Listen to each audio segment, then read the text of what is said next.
At 3:57 a.m., the Luftwaffe radar screens showed something strange, a solid white smear moving at the speed of a storm. At first they thought it was a system fault. An hour later it was clear, this was no fault. This was the sky moving. Northern France held its breath. June 1944 wore a gray dawn like a shroud, clouds bandaged low from Cherbourg to the Orne. In headquarters the air smelled of pencil shavings, damp wool, cold coffee. Maps lay heavy with pins and thumbtacks. A clerk chalked the weather, overcast, drizzle, westerly, then underlined it, as if to close the day. In Cannes, a radio man named Weber hunched over green scopes in a room that hummed with current. The paper drum ticked, needles scratching the familiar blips of night traffic. Then the static unbuttoned. A blunt, continuous bloom spread across the cathode like milk spilled on slate. He tapped the glass, recalibrated. The smear remained, thick, unbroken, advancing with each sweep. "We aren't seeing aircraft," he told the duty officer, careful, as if volume might make the mark run. "We're seeing weather." Out in the town, bakers shoved loaves into hot mouths of brick ovens. The streets smelled of yeast and coal. A motorcycle coughed, failed, coughed again. The river slid past with poplar fluff and bits of ash.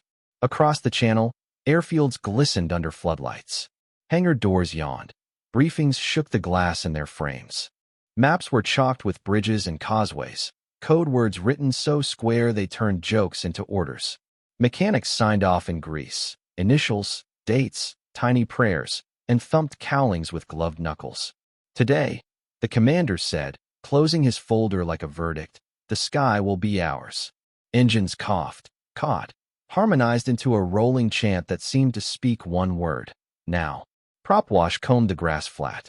Dew beaded along wing edges as ground crews yanked chocks and jogged clear. In a thunderbolt, a pilot nudged a photograph back under the compass. Weber watched the smear become a wall. Reports arrived like falling cutlery. Rouen, Fécamp, Le Havre. Bearings matched the English coast in a neat arc. The duty officer lifted his eyes from the map. "If it's weather," he said, "it favors the enemy." On the beaches, sentries stamped warmth into their feet and pretended indifference to the sea. They had been promised an invasion so long that the promise had soured into myth. Inland, cows raised heads. Dogs barked without conviction, then with it. The countryside listened. Takeoffs began like beads poured from a giant's hand. Bombers rolled, struck the same bump on the runway, lifted at almost the same second, a mathematical hymn. Transports queued with doors breathing open and shut. The line did not end. It turned a corner in the mind and went on, beyond counting. German telephones lost their patience. The smear found a voice, a braided thunder, not from the ground but from the upper air, from the place farmers keep for weather and priests keep for God. Orders moved like rituals from a world already shrinking. Conserve ammunition, report altitudes, hold fire till positive ID. A captain folded his sister's letter and slid it into his breast pocket as if paper could stop what was coming. The trap, when it closed, did not spring from trenches or mines. It arrived as a ceiling. Mass descended. Number, motion, will, until windows rattled in parishes that had never seen more than a handful of planes. Children woke and named it a storm. Weber took off his headphones and still heard the sound. It traveled through concrete and bone. Certainty at the map tables, built on earth, on fields and angles, began to leak. What approached could not be grasped, only endured. The realization moved like a chill. This was not a battle forming. This was the weather changing sides. By dawn the sky held more than 5,000 aircraft, each one vibrating the morning into a new shape. And each carried a piece of the story that would change the world. Where are you watching from? Let me know in the comments below, and don't forget to subscribe to this channel. For 30 AMM, the channel was a single dark instrument, strings tuned to wind and engine. Clouds hung low and close, stitched with salt and the faintest wet metal smell that found its way into throats. Running lights blinked dull through mist, red, until the formation became a constellation with rules. The C-47s held level in the black, wings steady as held breath, and the crew spoke in hand signs that were half ritual, half superstition. Inside one of the transports, a private named Mark Johnson cupped his helmet straps like reins. He later wrote in a notebook the size of a pocket Bible, "We flew through cloud, and the cloud lit up from within, lit by our own tracers, like lightning we'd made ourselves." In the dim cargo bay, chalk lines on jackets glowed faint and ghostly. Sweat gathered at the base of the spine where the harness dug. The air tasted of canvas, oil, old coffee. Someone retched neatly into a paper bag and tied it off like a secret. The jumpmaster stood braced at the door, fingers white on the frame, the slipstream combing his sleeves flat. The green earth below might as well have been another planet. The only geography that mattered now was the distance from the red light to the green, from the floor to the void. Johnson's leg bounced against the static line. He stilled it with both hands and looked at the man opposite, who kept blinking as if he could open his eyes wide enough to see through night. On the radio net, clipped voices told a story with missing pages. Crosswinds. A stray beacon. The coast was a rumor you could hear in the prop beats. Navigators traced new paths with pencils that left grooves even when the graphite snapped. The pilots flew low, lower, skimming the dark like fishermen running a shoal. Throttles nudged and re-nudged, as if touch could bargain with weather. The first bursts of flak wrote blind punctuation across the sky. There were no shapes, only the sensation that the night had bones and they were breaking. A tracer skipped across a wing and vanished, paint scorched but held. In another aircraft, a lamp blew and the cockpit went church dark, instruments suddenly the only stars. The pilot spoke the way you speak to a child who's hurt, soft, even, then held his heading like it was a promise he could keep. "Stand up." The jumpmaster's voice was clear as a bell in a small room. "Hook up." Carabiners clicked into the overhead cable like a zipper, closing on fear. Boots spaced on yellow tape, knuckles whitening around webbing. The smell of gun oil and cold air. The red light stared. It stared long enough for a man to build a private world between beats of his heart, long enough for him to inventory who he had been up to that second. Green. Weight changed into motion with the neatness of a switch thrown. Bodies became shapes. Shapes became absence. The aircraft spat them into wind that clawed and slapped and, finally, held. The sound outside the door was a living thing. A chorus that drowned everything but the body's insistence on survival. Johnson fell into it, and the chute cracked open with a punch that yanked a curse out of him. The first knowledge was cold. The second was that he was alone in a sky where distances lied. Parachutes bloomed and scattered. Some opened low over hedgerows and ponds. Others hung high and slow, easy targets for nerves and stray bullets. A stick dropped into a flooded meadow, the water taking them like a second sky, black and bottomless. One man cut himself free and his hands would not stop shaking, not even when he reached reed and mud. Another landed on a slate roof and skidded down into a courtyard where a woman in a nightdress looked at him the way you look at an animal in the wrong season. In the hedgerow labyrinth the country had made for itself, men whispered passwords and got countersigns wrong. The map in the pocket matched only the idea of Normandy. The real one smelled of damp earth and crushed nettle, apple blossom knocked to the ground, manure souring in ditches. A calf bawled and was shushed by a farmer who didn't yet know which side mercy would be counted on. Mist thinned towards the east. In that strip of paling sky, fighter bombers began to hunt. Typhoons with big chins and spiteful grace. Thunderbolts shouldering through air like linebackers. Rockets tucked under wings like unspoken threats. They ran rail lines and crossroads, kissed the tops of trees. The C-47s turned back for more loads, steady as freight trains. The fighters stayed and made daylight a harder thing for anyone on the wrong road. German sentries learned the new weather by ear. A report drafted in pencil and improved with fear made its way to a village commandant. The air hums like the sea. This is the sky against us. They fired where the sound was thickest, and the sound moved. At a crossroads near St. Miraglise, two paratroopers found one another by the smell of the same lube on their rifles and a little Ohio in the shape of their vowels. They folded into a ditch as a staff car hissed past. Lights blacked. A cigarette ember the only reckless thing in France. Navigation errors became fate. A Pathfinder beacon blinked one field to the left. An entire stick planted itself in the wrong orchard, and then made that orchard the right one by deciding to hold it. On a causeway, a man with a face red from wind yelled himself hoarse into a handset that whistled like a kettle. Somewhere, a chaplain cut risers with a knife he'd sharpened on a mess 10 months ago, every stroke now a debt paid. Johnson gathered his chute like a wounded bird and shouldered it, heart still insisting on telling him where his chest was. He heard a farm pump squeak, a dog bark once, twice, then the kind of silence a field makes when it realizes men have fallen into it. He checked his compass. It couldn't tell him where friends were, only where north was, and that felt like a poor bargain, but better than none. Far overhead, the stream of transports kept threading the dark. Somewhere a house clock struck 5. Dawn prepared to make everyone honest. And a German soldier, riding by window light that made his knuckles look like stones, put down a sentence he would not cross out. They did not come from the sea. They fell from the sky. Morning came slow, reluctant, like a curtain too heavy to lift.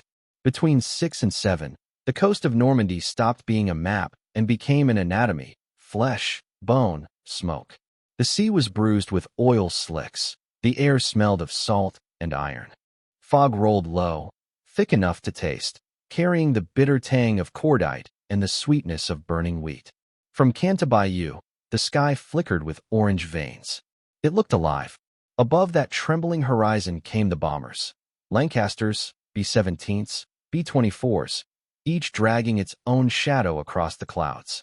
Their engines beat in heavy waves that struck the chest before the ears. Inside one, an English gunner, Tom Keats, pressed his face to the glass and muttered, "We're flying over the edge of the world."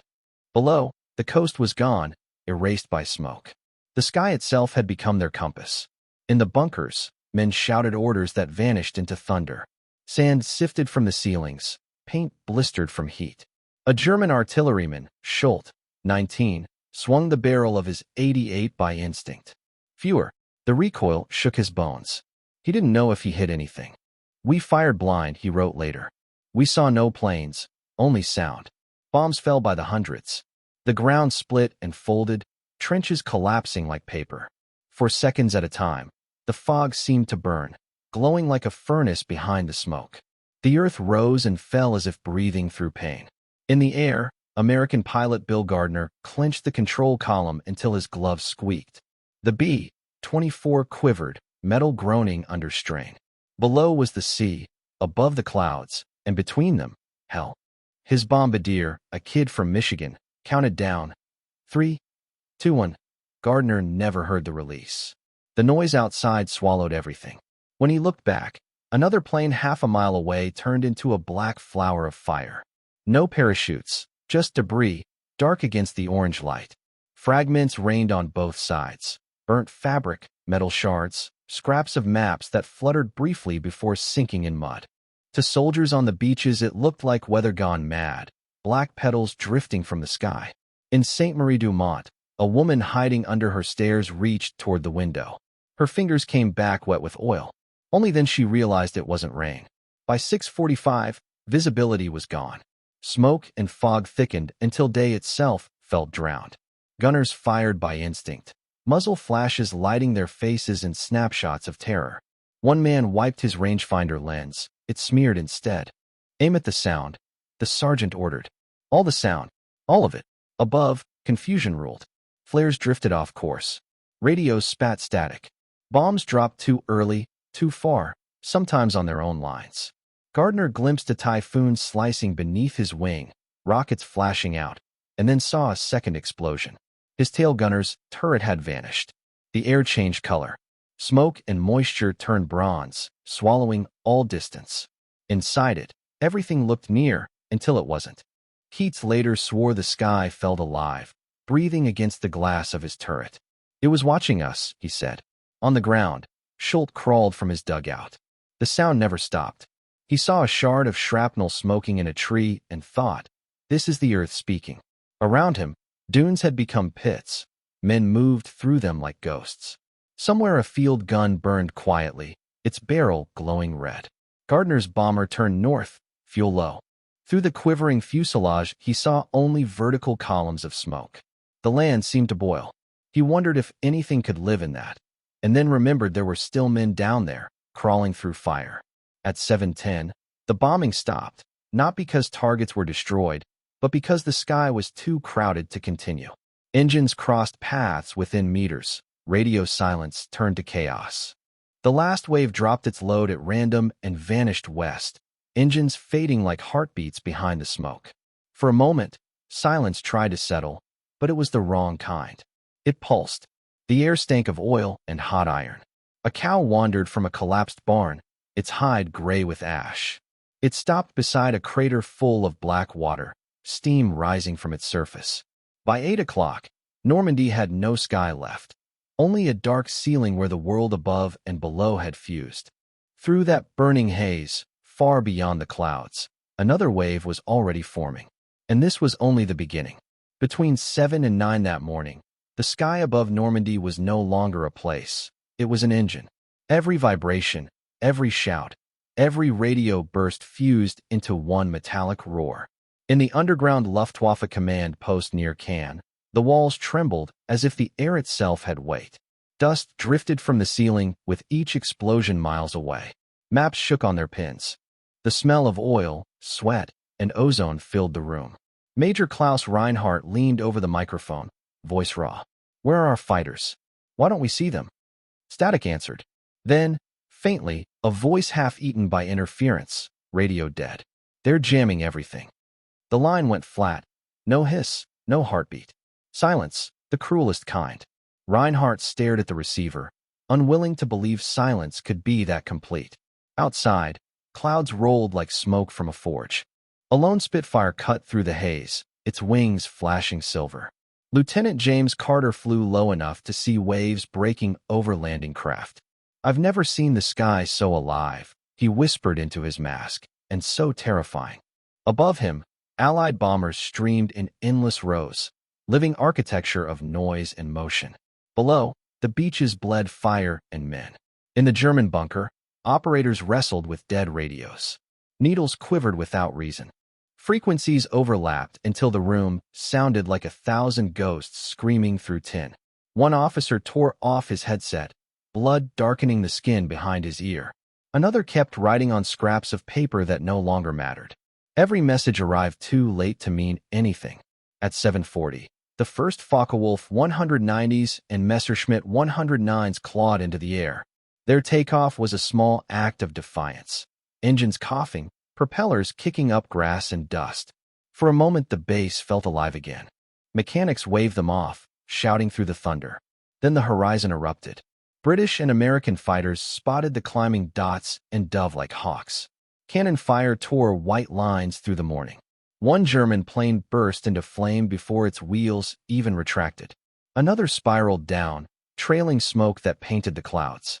A survivor later said, "We rose to the sky, and the sky was gone. It belonged to them." Back in Cannes, Reinhardt's staff listened to fragments of chaos. Gunfire bled through the static, sharp and far away. "They're feeding our own voices back at us," one operator yelled. "They're inside the frequencies." Reinhardt rubbed his temples. "Then we are deaf," he said quietly, "and blind." Typists left their posts. A young orderly laughed. High, brittle, frightening. "They've stolen the air itself," he muttered, staring at the ceiling as if expecting it to fall. No one corrected him. High above, Carter's Spitfire banked through trails of smoke. The air shimmered with contrails curling into knots. German formations broke apart like glass. Below, the sea was dotted with wreckage, aircraft pieces, oil fires, bodies. He wanted to feel triumph, but all he felt was the sick weight of inevitability. By 8:15, the Luftwaffe's defense had collapsed. A few remaining fighters fled inland, chased by thunderbolts that looked impossibly large, like predators from another world. A final radio burst reached Cannes before vanishing into static. "We are overwhelmed." Repeat, overwhelmed. No one heard the rest. Reinhardt stood before the trembling wall map, pins rattling in their sockets. "We had order," he murmured. "We had a plan." A lieutenant answered softly. "The plan required a sky, sir." The words hung there, heavier than the explosions. Carter circled once more before turning west. Through gaps in the smoke, he saw the ruins of a German airfield, hangars burning, fuel tanks erupting one after another. Over the radio, voices tangled. commands, prayers, static. He switched channels. The noise followed. Even the airwaves were occupied territory. At 8:45, one last transmission sputtered through the German network. All units hold position. Await instructions. No instructions came. The channel died mid-word. Reinhardt removed his headset slowly, like handling a fragile relic. "It's finished," he said. "The air belongs to them." Outside, the noise softened to a distant hum. The sound of engines moving inland, steady and unstoppable.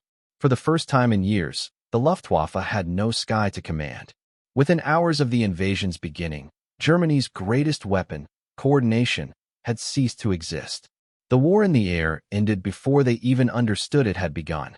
By 9:30, the airfields of northern France no longer looked like places built by men. They looked like bones, burnt, twisted, stripped of meaning. Smoke coiled upward from hangars that had once smelled of fuel and coffee, now only ash. Concrete runways shimmered with heat from nearby fires. The sky above Evreux was still trembling, a slow aftershock of engines that had passed hours ago, but left their echo imprinted in the air.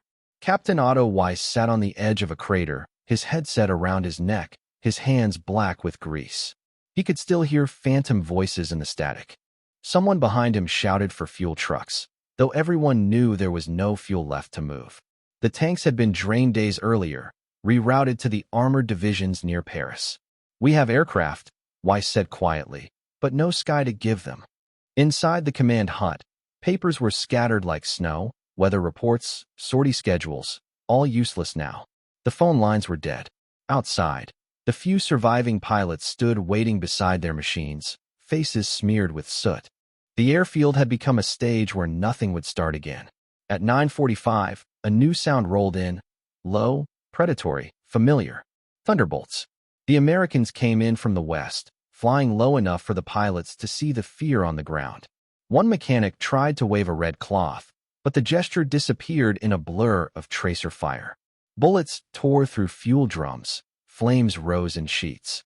A pilot sprinted toward his FW-190, ducking behind the wing just as a rocket hit the hangar behind him. The blast threw him forward, ears bleeding. When he stood, his aircraft was gone, melted into black metal curls. He would later write, "After that morning, we no longer saw the sky as ours." From the ruins, Weiss crawled into a trench, pressing his hands over his head as another pass of rockets split the air. The ground shook with the precision of a metronome. Every second explosion felt timed to a heartbeat. When the noise finally faded, he looked up and saw the horizon moving, columns of smoke drifting east, carrying with them everything that had once been pride. Meanwhile, at 20,000 feet, American pilots flew through the same smoke, their instruments coated in a thin layer of ash. Lieutenant Raymond Hale adjusted his oxygen mask and looked down through the haze. "It's hard to tell what's alive," he said into his intercom. Below, burning towns flickered like embers under glass. Roads writhed with vehicles trying to escape, trucks, tanks, horses.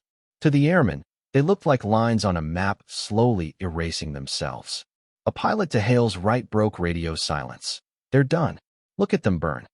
Hale didn't answer. He watched the tracers cut through the fog and thought of home, how his younger brother had asked if flying meant freedom. "It means not being human for a while," Hale had told him, half joking. Now, watching the roads below dissolve into fire, the joke felt cruel. Over Evreux, the attack lasted less than 15 minutes. When it ended, the Luftwaffe base was a graveyard. Smoking wrecks, scattered helmets, the faint whine of ruptured metal cooling in the sun. In the control tower, a single radio sputtered to life, broadcasting fragments of Mozart from some distant civilian frequency. No one had the strength to turn it off. At 10:10, a convoy of German fuel trucks finally arrived from the south. Too late, too visible. The lead vehicle exploded before it reached the gate. The rest swerved into ditches. Flames licked at the grass, spreading in bright veins across the field. Weiss ran toward the nearest wreck, trying to drag a driver out through the window. The man's boots left black marks on the ground. When Weiss looked up, the sky was empty. He couldn't tell if that was better or worse. In another part of France, the surviving radar operators wrote in their logs, "Stations silent. Equipment destroyed." Their last entry was a single word, blind. From the air, Hale's squadron turned north toward the channel. The sunlight pierced through the fading smoke, revealing what they had done in cruel clarity. "We're supposed to feel proud," someone said over the radio. No one replied. The silence that followed was heavier than the roar of engines. As they crossed the coastline, Hale glanced back.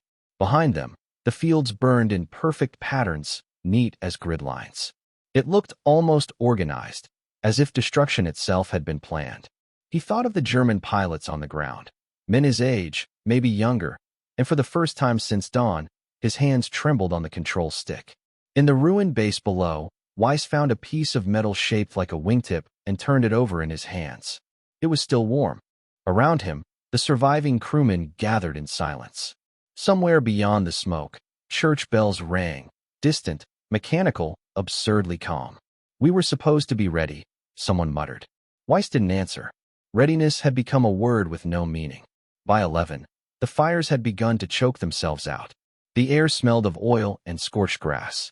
Overhead, the sky cleared, blue, beautiful, and indifferent. For the first time, it was truly empty. That morning, the Luftwaffe lost the sky. But with it, they also lost the illusion that war could still be controlled by men. By 11 o'clock, the sea was no longer just water. It was a machine, endless and metallic, grinding toward the French coast. Over Omaha Beach, air and earth had fused into one shaking body of smoke and thunder. The sky trembled with leftover noise, the air thick with salt, oil, and blood. Waves rolled in carrying pieces of men, wood, and steel. From a half-flooded landing craft, Private Daniel Mercer stared upward instead of forward. Squadrons of P-47 Thunderbolts circled above the haze, patient and predatory. Their engines hummed like gods clearing their throats. "The sky roared," he would write later. "We couldn't even hear our own boots on the sand. When the ramp fell, sound hit like a hammer. The air turned solid with shock waves. Mercer stumbled into waist-deep water, then ran without knowing where. Explosions threw hot spray across his face. Between bursts of smoke, he saw Allied planes diving from the clouds, sleek, bright, merciless. They looked like gods, he thought, but gods with fire. Above, Mustangs strafed bunkers. Typhoons unleashed rockets into the bluffs. Each pass of a fighter sent a pulse of wind across the beach, flattening flags and men alike. Some soldiers looked up as if for reassurance, only to see the sky itself burning. On the ridge, German officer Friedrich Alten peered through his binoculars from a shattered observation post. His hands shook too much to focus. Through the haze, dark silhouettes swarmed the air, thousands, endless. "It has betrayed us," he whispered. "Even the sky belongs to them now." Mercer crawled behind an overturned Higgins boat. The metal was hot, stinking of fuel. A body lay beside him, radio still hissing. He pressed the earpiece to his head, only static, then fragments of code drowned beneath the constant thunder. At 11:40, a squadron of B-26 Marauders appeared from the west, bomb bay doors yawning open. For a heartbeat, everything paused, then the ground split open again. Sand, steel, and bone lifted together before crashing back down in one monstrous breath. Alten stumbled outside as plaster rained from the ceiling. "Report," he shouted. No answer. The line was dead. The beach below writhed with movement. Ships, smoke, broken machines. Above it, the aircraft drifted with cold precision, erasing the map with every pass. Mercer reached the base of the cliff and pressed his palms into soil vibrating from the impact of shells. A medic ran past carrying a man whose legs were gone. The wounded soldier's eyes stayed fixed on the sky, whispering something Mercer couldn't hear. "They're covering us," the medic shouted. Mercer nodded, though he didn't know if it was true. By noon, the sun was only a rumor. Smoke rolled so thick it changed the color of light. The air tasted of copper and ash. Men shouted not to be heard, but to remind themselves they still existed. Overhead, the planes kept coming, each roar a reminder that survival depended on something invisible and far away. Alten lowered his binoculars. His guns were silent, buried under debris. The sea kept bringing more ships, more men. He whispered, "It doesn't stop. Even when it's gone, it doesn't stop." Mercer reached a collapsed seawall and crouched with a handful of survivors. Around them lay rifles, helmets, canteens half filled with seawater. He looked up again. The sky wasn't blue or gray now, just pale smoke streaked with contrails. He couldn't tell where heaven ended and machinery began. At 1320, the last German bunker on that section of beach fell silent. The air cover pulled higher, circling, waiting. Then, abruptly, the roar began to fade. The silence that followed was almost painful. Men lifted their heads, unsure whether to trust it. The sea continued its slow, grinding applause against the shore. Alton stood beside his ruined post, binoculars hanging loose. The smoke cleared enough to show rows of American flags moving inland. He didn't curse, didn't move. "They own the air," he said quietly. "And when you own the air, you own the world." By 1400 hours, the sky finally went still. The engines were gone, the echoes fading. Only the gulls remained, calling over the wreckage like mourners. The soldiers on both sides looked upward one last time and understood. When the sky grew quiet, it wasn't peace that followed. It was revelation. The war no longer belonged to the earth. The sky had become its new master. Evening came late to Normandy, as if the day itself refused to die. Smoke hung low over the fields, and the sky glowed not from the sun, but from the fires below. From the beaches to the hedgerows, everything flickered in shades of orange and ash. It was not sunset. It was the earth still burning. A German infantryman, Erich Müller, sat on the edge of a trench, his hands black with soot. He opened a small notebook and wrote by the light of a shattered truck still smoldering nearby. The sun is setting, but the sky does not darken. It burns. Even the night, it seems, fights for them. He paused, looked upward. The stars were gone, swallowed by smoke. The silence between explosions felt heavier than the noise had ever been. Around him, the survivors of his unit moved like ghosts. Some dragged bodies. Others sat staring at nothing. Orders came half-whispered, more out of habit than hope. A captain muttered, "Reinforcements at dawn," but no one answered. The horizon glowed red from end to end, as if the continent itself was bleeding. Across the channel, the surviving Allied pilots landed on rain-dark runways in southern England. Their aircraft taxied in under blackout lights, metal groaning, engines coughing out the last fumes of war. Mechanics climbed onto wings, tracing the new holes with grease-stained fingers. One, a corporal from Kansas, whispered, "I don't know how they made it back. Maybe the sky just got tired of killing." Lieutenant Carter sat on the wing of his Spitfire, helmet still on, staring into the ground. His skin was pale where the goggles had been. When a mechanic handed him a mug of coffee, he took it without a word. The air smelled of hot oil and victory that didn't feel like victory. The hangar lights flickered, painting the tarmac gold and gray. Someone laughed, too loud, and stopped halfway. In a half-ruined building outside Cannes, the remaining Luftwaffe staff gathered by candlelight. The walls shook with distant detonations. Major Reinhardt stood before a torn map. "We have lost France," he said quietly. Another officer corrected him. "No, sir. We lost the sky." Reinhardt nodded, eyes hollow. "It was not a battle," he said. "It was an eclipse." Outdoors, the countryside gleamed with twisted wrecks, gliders, planes, and burned vehicles reflecting the firelight. Even the trees shone as if coated in bronze. Muller closed his notebook and folded the page into his pocket. The glow from the horizon lit one side of his face, making his features look carved from metal. On the Allied side, officers reviewed the day's reports under dim lamps. The words on the maps blurred from exhaustion. "We took the beaches," someone said. "At what cost?" another replied. No one answered. The silence between them felt heavier than any shell. Outside, the horizon still pulsed red, a living heartbeat of destruction. By 10 o'clock, true night should have fallen. Yet darkness never came. Flames from the coast climbed into the clouds and turned them amber. Pilots lying awake mistook the reflection for dawn. Soldiers miles inland walked without lanterns. The glow was enough. A French farmer's child whispered, "The sky looks alive." His mother only nodded, her eyes wet from the smoke. Reinhardt, standing by the window of his ruined bunker, watched the horizon pulse. He thought of the early morning stillness before the invasion, how calm the air had been. "We mistook silence for control," he murmured. "Now even silence belongs to them." Behind him, the candles guttered out one by one. Past midnight, The fires began to fade, but the light refused to die.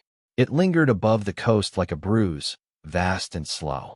Along the cliffs, men stopped moving and simply stared upward, unable to tell where flame ended and heaven began. That night, the sky never turned dark. It only grew tired of shining. June 1944. The roar had ended, but its echo stayed.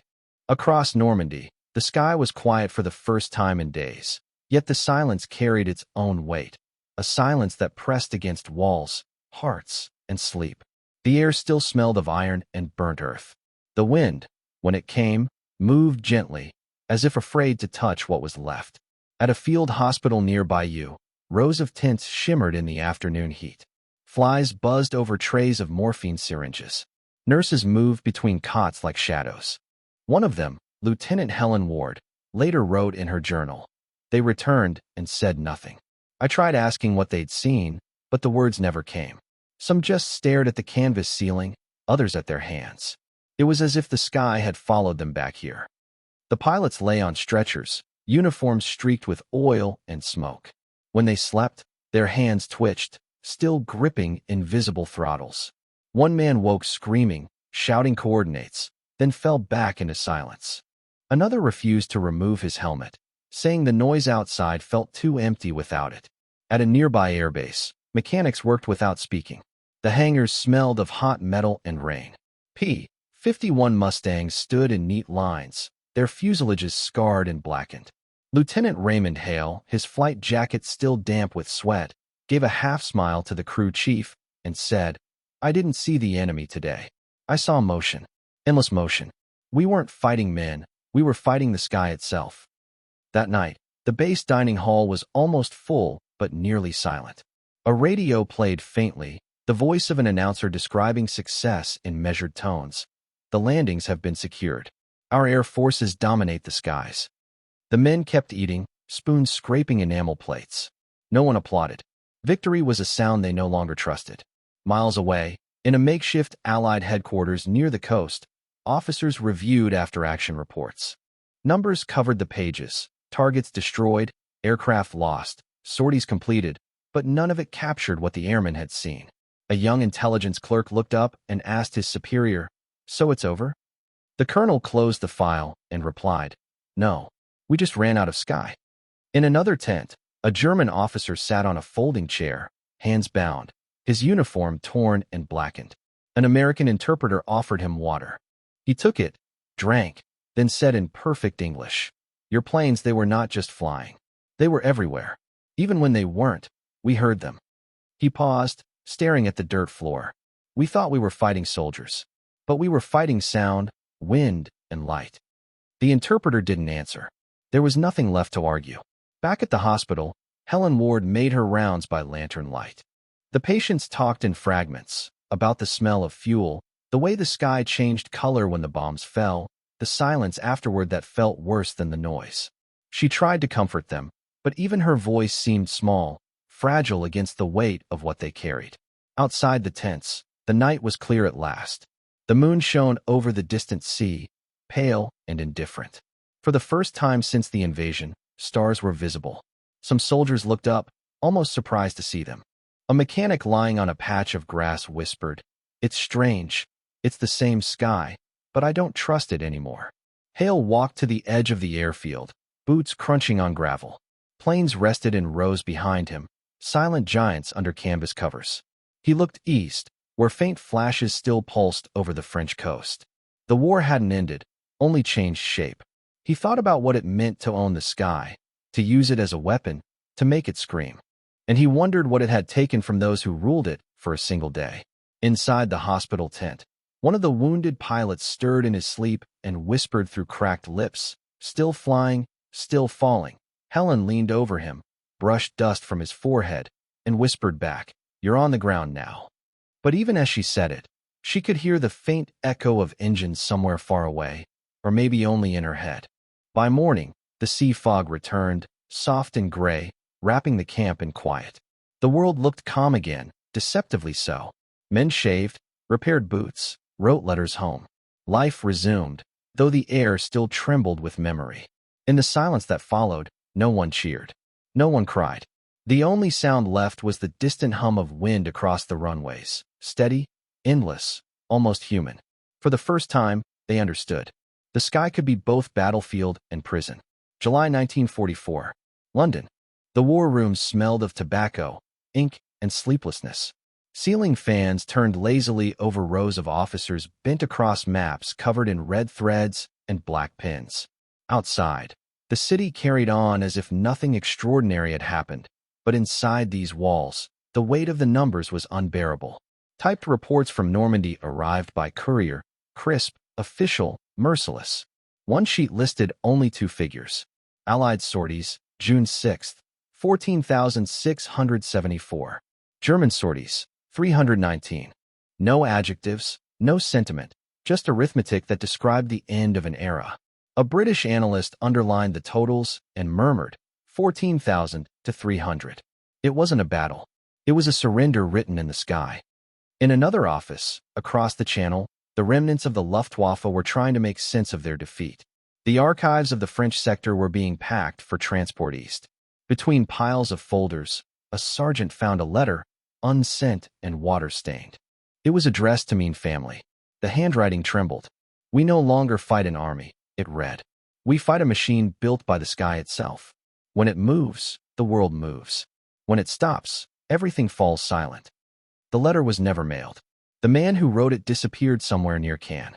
Back in London, in a cramped room lit by one bare bulb, Captain William Hale, the same pilot who'd watched Normandy burn, sat for a debriefing. The officer across from him read from a clipboard. "You flew 6 sorties that day. Do you recall the number of confirmed targets?" Hale shook his head. "No, sir. It was all one target. The world below." The officer paused his pencil. "You mean the invasion zone?" Hale looked at the floor. "I mean everything." He left the report and signed. The same evening, a young secretary in the Air Ministry organized photographs for the press. Lines of bombers, paratroopers in midair, waves of landing craft moving like gray insects across the channel. She pinned one image to the wall, an aerial shot of Normandy at dawn, the clouds streaked with contrails. She stared at it for a long time before whispering, "It looks like veins." In France, the fires had gone out, but the land still steamed where the heat had sunk into the soil. Engineers cleared the beaches. Villagers gathered what remained of their homes. Near St. Lo, an Allied photographer stepped out of his jeep and tilted his camera upward. The sky was bright, perfect, unscarred. "Hard to believe," he said to his driver, "that this was hell a month ago." The driver didn't answer. They both knew the silence overhead wasn't peace, it was exhaustion. From Berlin came a coded message intercepted by Allied intelligence. Rebuilding impossible. Fuel depots destroyed. Morale uncertain. Analysts didn't celebrate. They filed the message under routine. Victory had become administrative. At the RAF archives weeks later, statisticians compiled a summary of Overlord's first 24 hours. The final report was 3 pages long, ending with one simple conclusion typed in block letters. Air supremacy, total. Someone penciled a note in the margin. "And what comes after total?" No one replied.